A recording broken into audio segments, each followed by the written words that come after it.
The old map was brittle, its edges frayed, as if it had been handled by countless explorers over the years.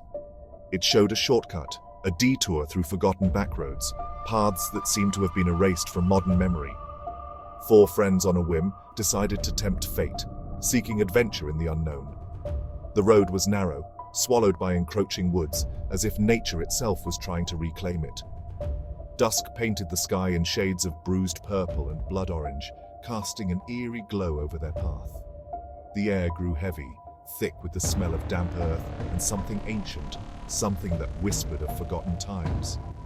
Then, as if materializing from the gloaming, a signpost appeared, its letters barely visible in the fading light. It pointed down an even narrower lane, Bhuli Hui Basti, a name that seemed to echo with mystery and forgotten tales.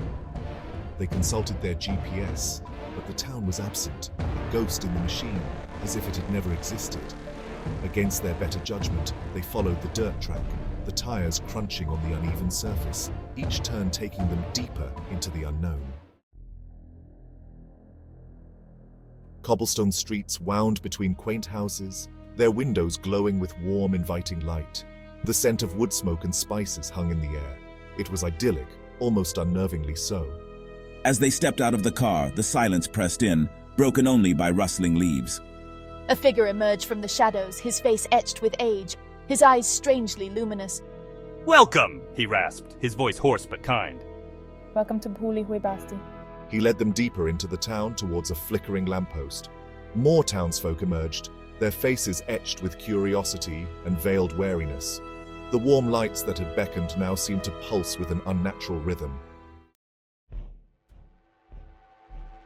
They were ushered towards a large building at the end of the street, its facade adorned with intricate carvings.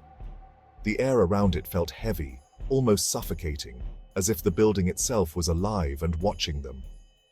Inside, a feast awaited, laid out on a table that groaned under the weight of exotic dishes and strange fruits. The aroma was intoxicating, yet there was something unsettling about the way the food glistened under the dim light. The townsfolk urged them to eat, to drink, their smiles growing wider, more predatory. It was as if they were hiding a dark secret behind those grins, something that made the guests' skin crawl. One of the friends, Sarah, noticed something peculiar. Her eyes darted around the room, catching glimpses of shadows that seemed to move on their own. The shadows in the room seemed to writhe and coil, independent of the flickering lamps. It was as if they had a life of their own, whispering secrets that only they could hear. They whispered their concerns, their voices tight with growing fear. The atmosphere grew tense, and the sense of dread became almost palpable. As they spoke, the old man who had greeted them entered the room. His presence seemed to suck the warmth out of the air, leaving a chilling void. His eyes, once warm, now burned with an icy fire. It was a gaze that pierced through their souls, leaving them feeling exposed and vulnerable. "You were not meant to see," he hissed, his voice sharp and cold. The words sent shivers down their spines, as if they had been touched by a ghostly hand. The townsfolk closed in, their faces twisted in menacing glee. It was clear now that they were trapped, with no escape from the sinister intentions of the townspeople. Panic flared, hot and desperate. They scrambled back, knocking over the table, sending platters crashing to the floor. The illusion of normalcy shattered, revealing the monstrous truth beneath. The townsfolk, their faces contorted into grotesque masks, advanced. Their shadows, animated and ravenous, lashed out, eager to ensnare. Driven by adrenaline and fear, the friends bolted. They careened through the labyrinthine streets, the once charming houses now looming like menacing giants. Each turn seemed to lead them deeper into the heart of the nightmare. Bhuli Hui Basti, the forgotten town, had revealed its true nature, a soul-trapping maze, hungry for the lifeblood of the unwary. They stumbled upon a hidden alleyway, a narrow fissure in the suffocating embrace of the town. The walls seemed to close in, the air thick with an unspoken dread. Hope, fragile and flickering, ignited within us. It was a small spark, but in the overwhelming darkness it felt like a beacon. We pushed forward, our lungs burning, our legs screaming for respite. Every step was a battle, but we couldn't afford to stop. Behind them, the sounds of the hunt continued. The rasping breaths of their pursuers, the slithering of their shadows echoing through the narrow passage. The fear was palpable, driving them onward.